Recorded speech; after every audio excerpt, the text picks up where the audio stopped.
Halo, selamat pagi pemirsa. Apa kabar Anda di pagi hari ini? Senang sekali saya Heri Orun kembali menjumpai Anda dalam Berita Papua hari ini.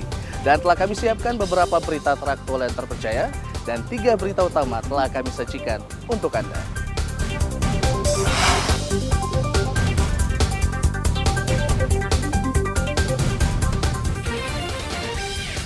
Enam jenazah korban pesawat Sam Air dievakuasi ke Jayapura. Ribuan warga Muhammadiyah Merauke sholat Idul Adha di halaman kantor Bupati.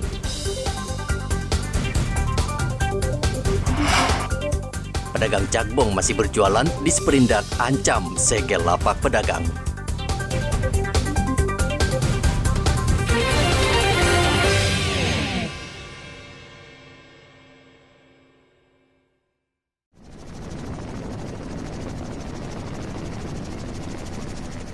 Tim SAR gabungan akhirnya berhasil mengevakuasi 6 korban pesawat Sam Air yang jatuh di Kabupaten Yalimo, Provinsi Papua Pegunungan. Jenazah dievakuasi dari tebing setinggi 2073 meter yang terletak di distrik Kwelerak, Kabupaten Yalimo. Jenazah kemudian diterbangkan ke Bandara Wamena, lalu dibawa ke Bandara Sentani menggunakan maskapai Trigana Air. Rabu petang, ke-6 peti jenazah penumpang dan kru pesawat Sam Air tiba di Base Ops Lanut Silas Papare, Jayapura. Dan Lanut Silas Papare menyerahkan ke-6 jenazah kepada Sam Air dan dibawa ke Rumah Sakit Bayangkara Kota Raja, Kota Jayapura untuk proses identifikasi. Kita akan lakukan pelabelan, pelabelan jenazah ini dari belum kita buka, dan dari situ nanti kita akan lakukan proses identifikasi. Informasi dari Kasubag Jayawijaya yang datang mendampingi dari apa yang ada, tapi bisa menginformasikan kepada kita. Kemudian saya sudah buat tim, banyak 4 tim postmortem untuk mengidentifikasi ke-6 peti jenazah. Pesawat milik maskapai Sam Air Jumat pekan lalu hilang kontak 7 menit setelah lepas landas dari Bandara Elelim, Kabupaten Yalimo. Pesawat rencananya akan bertolak ke Kampung Piok, distrik Welarek, namun tiba-tiba menabrak tebing. Proses evakuasi sempat mengalami kendala karena bangkai pesawat berada di bukit. Anggota tim terpaksa harus mengambil jalan memutar untuk mencapai lokasi. Berikut data kru dan penumpang. Pilot Kapten Hari Permadi, Kopilot Levianus Murib, penumpang Bartolomeus, Ebet Heleron, Hermina Heleron, dan Klimpuni. Arthur melaporkan dari Kota Jayapura, Papua.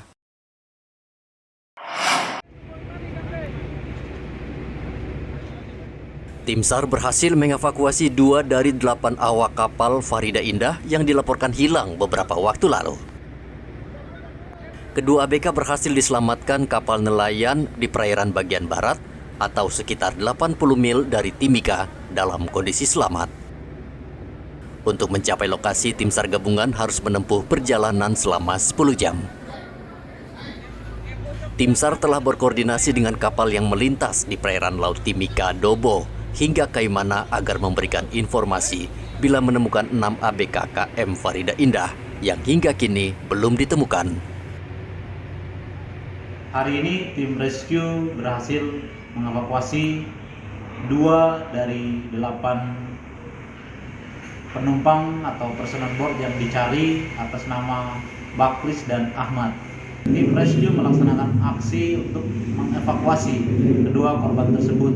Kurang lebih jaraknya dari Timika 80 nautical mile dan perjalanan pergi 10 jam, kembali kurang lebih 10 jam.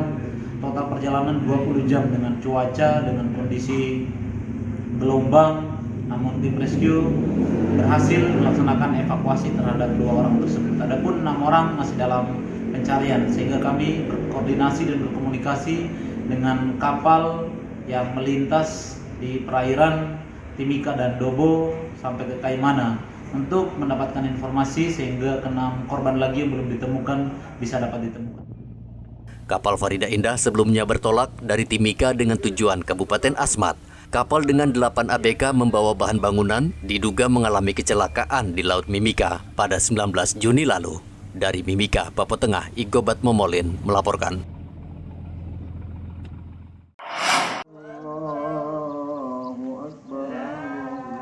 Ribuan warga Muhammadiyah di Merauke Rabu kemarin melaksanakan sholat Idul Adha di halaman kantor Bupati Merauke, Papua Selatan. Sejak pukul 6:30 pagi, mereka sudah mulai berdatangan. Tepat pukul 7 pagi, sholat Idul Adha dimulai dengan Imam Jufri Tamrin, Ketua Muhammadiyah Merauke. Perbedaan dalam pelaksanaan perayaan Idul Adha antara Muhammadiyah dan pemerintah menurut Jufri bukanlah suatu hal yang mendasar, melainkan amanah dan rahmat dari Allah Subhanahu wa Ta'ala.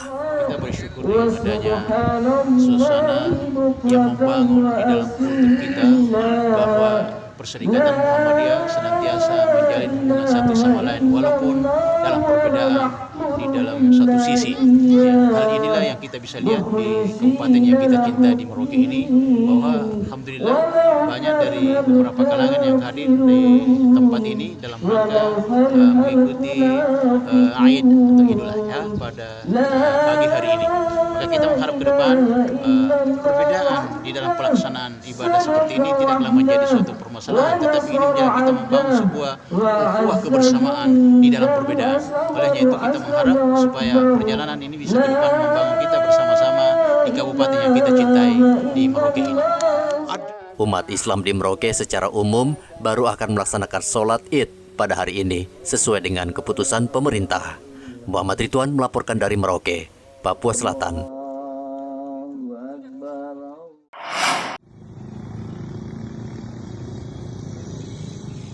Sapi kurban Presiden Joko Widodo diserahkan oleh Gubernur Papua Barat di SP4 Kabupaten Manokwari. Sapi jenis simental Brahman seberat 0,9 ton diserahkan Gubernur kepada umat Muslim di Masjid Baitul Amin SP4 Manokwari. Gubernur Paulus Waterpau berharap daging kurban dibagikan merata dan tak hanya umat Muslim, namun umat Nasrani juga bisa menerima.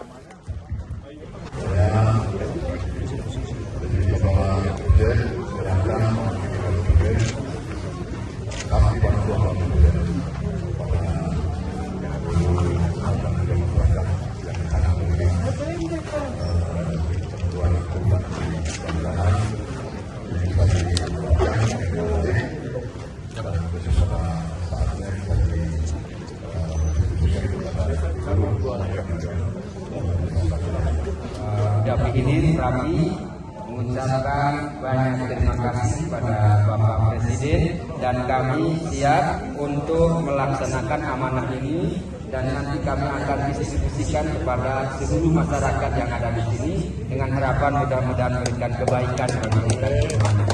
Lagi, nanti juga terima kasih pada Bapak Gubernur yang bisa memfasilitasi adanya bantuan hewan kurban, dan terima kasih.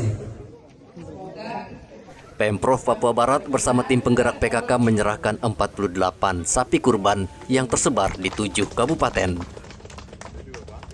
Sementara itu di Merauke terdapat seekor sapi kurban dengan berat 1,2 ton dan tercatat sebagai sapi kurban paling berat di Merauke.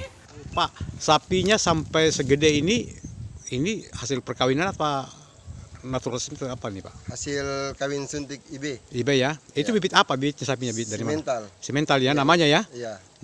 Itu silang dengan PO. PO ya? Tapi itu memang sapi asli Merauke semuanya? Asli Merauke. Asli Merauke ya? Iya. Cuma bibitnya didatangkan memang dari Jawa sana. Bibitnya? Didatangkan dari Jawa. Baru disuntikan ke sapi Merauke. Oh, sampai Merauke. Sapi ini dibeli 70 juta rupiah oleh pengusaha dan akan dibagikan kepada umat serta fakir miskin di Merauke. Dari Manokwari dan Merauke, Edi dan Muhammad Ridwan melaporkan.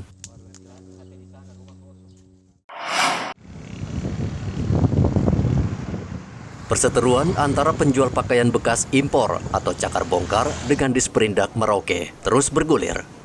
Disperindak sudah 3 kali melayangkan surat teguran kepada penjual cakar bongkar, namun tidak ditanggapi. Hingga kini pedagang cakar bongkar masih menggelar lapak mereka. Tim gabungan dari Disperindakop dan polisi menetapkan tenggat 2 minggu kepada pedagang pakaian untuk segera menutup dagangan. Sesuai dengan pertemuan kami, tim ini bahwa hari ini kita melakukan sosialisasi secara langsung ke teman-teman pelaku usaha cakar bongkar ini Jadi sesuai dengan arahan kita datang hari ini, kita memperingati mereka. Secara administrasi peringatan 1, 2 tertulis sampai dengan 3 sudah kita lakukan. Nah, hari ini kita datang turun, kami minta kepada mereka sendiri yang menurunkan pakaian yang memang seperti contoh tadi, bahwa itu adalah berlabel luar negeri, tidak boleh turun. Kami kasih waktu sampai 2 minggu ke depan. Mereka sendiri yang menurunkan 2 minggu ke depan, teman-teman dari Satpol dengan teman-teman dari polisi yang akan melakukan penertiban langsung akan datang melihat ke sini apa tindak lanjut daripada teman-teman KKP. Pakaian bekas impor diincar warga karena harganya yang murah dan cukup berkualitas. Namun maraknya pakaian bekas impor dinilai bisa memukul industri tekstil dalam negeri, khususnya pengusaha kecil dan menengah. Pemkab Merauke menegaskan tidak ada larangan bagi pedagang untuk berjualan pakaian. Namun yang dilarang adalah menjual pakaian bekas impor. Muhammad Ridwan melaporkan dari Merauke, Papua Selatan. Mulai tanggal 1 Juli 2023, harga tiket kapal penumpang naik sekitar 20%. Sementara karcis kapal perintis kenaikan harga mencapai 100%. PT Pelni beralasan sudah 21 tahun harga tiket kapal perintis belum pernah naik. Untuk yang kapal perintis sudah 21 tahun, namun untuk kenaikan kapal penumpang itu sudah 6 tahun. Gitu. Itu tidak ada kenaikan. Jadi seperti itu. Dan ini kenaikan harga ini memang merupakan penetapan dari permen dari Kementerian Perhubungan. Ya kita emang untuk menjalani operasional penumpang memang ini sudah menjadi sebuah keharusan untuk kelangsungan hidup organisasi ya seperti itu. Nah, untuk kenaikan tiket sendiri kapal penumpang itu range-nya ada di kisaran 20-23% ya. Itu untuk kenaikan kapal perintis itu 100%. Agus menambahkan Pelni menaikkan harga tiket karena beban biaya operasional yang meningkat. Pelni melayani wilayah Merauke dan sekitarnya menggunakan 3 kapal, yaitu KM Tatamailau, KM Lauser, dan KM Sirimau. Sementara untuk kapal perintis, Pelni menyediakan 2 kapal, yakni KM Sabuk Nusantara 47 dan KM Sabuk Nusantara 53 dengan rute ke pesisir Merauke. Muhammad Ridwan melaporkan dari Merauke, Papua Selatan.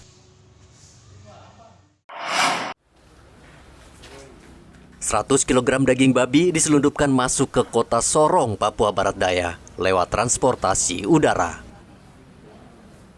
Petugas karantina pertanian Sorong menyitanya di Bandara Deo Sorong karena tidak dilengkapi dokumen kesehatan. Daging babi dibawa dari luar Papua, namun tidak diketahui apakah daging tersebut layak dikonsumsi. Kepala Stasiun Karantina Pertanian Kelas 1 Sorong, Iwayan Kertanegara mengatakan pihaknya akan memeriksa daging tersebut karena khawatir mengandung bakteri berbahaya. Tugas karantina adalah melakukan pencegahan masuk dan menyebarnya penyakit hewan dari tumbuhan, sehingga tugas kita semua ini adalah salah satu momentum pemusnahan ini adalah salah satu adalah untuk bagaimana penyakit-penyakit yang berasal dari luar itu bisa kita cegah. Jadi kami di sini mempunyai tugas dan fungsi adalah melaksanakan penyelenggaraan perkarantinaan dalam rangka pencegahan masuk. Terkait dengan pemusnahan ini karena media pembawa ini dalam bentuk daging, baik daging sapi, dan daging babi dan ayam ini dibawa masuk ke Papua Barat Daya ini tanpa melalui proses perkarantinaan di daerah asal. Karena masuk kategori selundupan, daging babi ini akan dimusnahkan dengan cara dibakar. Topan melaporkan dari Sorong, Papua Barat Daya.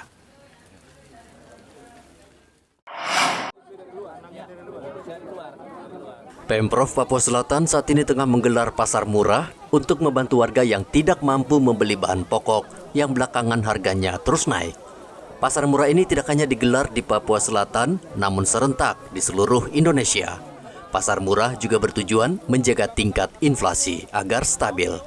Apollos Avanpo, Gubernur Papua Selatan berharap warga memanfaatkan pasar murah ini untuk meringankan beban ekonomi akibat kenaikan harga bahan pokok. Kita coba hadirkan produk-produk yang harganya di bawah harga pasar supaya dapat terjangkau oleh masyarakat dan secara khusus pada hari raya dapat mengkonsumsi produk-produk yang lebih murah. Dan ada 3 hal yang tadi saya sampaikan dalam sambutan. Yang pertama, kita menjaga stabilitas inflasi. Yang kedua itu kita menjaga penurunan angka stunting, dan yang ketiga penurunan angka kemiskinan ekstrim. Dan ini memang kita batasi, jangan sampai satu orang itu membeli banyak sekali, tapi maksimal dia dua karung tadi, ya, 2 sak. Supaya bisa yang lain juga bisa berkesempatan. Cuma kadang kita perlu jaga.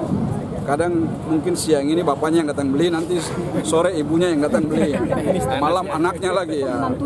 Ya kalau bisa ini kita himbau juga masyarakat supaya ini ada asas pemerataan, asas keadilan. Kita harapkan yang sudah ya bisa memberi kesempatan kepada yang lain juga. Gubernur menghimbau warga yang berbelanja di pasar murah tidak memborong barang atau sembako secara berlebihan agar warga lainnya juga mendapatkan sembako murah. Muhammad Ridwan melaporkan dari Merauke, Papua Selatan. Menjelang Idul Adha, harga ayam potong di Timika, Papua Tengah sedikit mengalami kenaikan. Sebelumnya ayam potong dijual Rp38.000 per kilogram, kini naik menjadi Rp40.000 per kilogram. Sementara untuk harga daging sapi tidak mengalami kenaikan, berkisar Rp150.000 per kilogram. Baru kemarin, dari kita modal 35, terus naik 5.000. Kalau kita potong tuh jadi 40 kilo. Oh itu kalau ecer itu? Kalau ambil banyak 38, kalau ambil 1 kilo 40. Oh ini sudah 2 hari ya? 2 hari setelah ini, kemarin ini naik. Kita ambil di gudang juga naik tadi. Gudang 35. Kita jual 40 kalau langgaran kan 38. Apa pasokan ayam kurang nggak? Kurang tahu juga di gudang. Ini ayam dari mana sebenarnya? Supaya. Kalau daging sapi? Enggak. Ini tidak ada kenaikan? Daging sapi? Masih tetap. Dari Desember kemarin ya? Pasokan ayam potong dan daging sapi rata-rata didatangkan dari luar Papua, seperti Surabaya. Dari Mimika, Papua Tengah, Igobat Momolin melaporkan. Pemirsa, informasi tadi mengakhiri jumpa kita dalam Berita Papua hari ini. Saya Heri Orun, mewakili seluruh kerabat kerja yang bertugas, mengucapkan terima kasih untuk kebersamaan Anda. Selamat pagi, selamat beraktivitas, dan Wanyambi.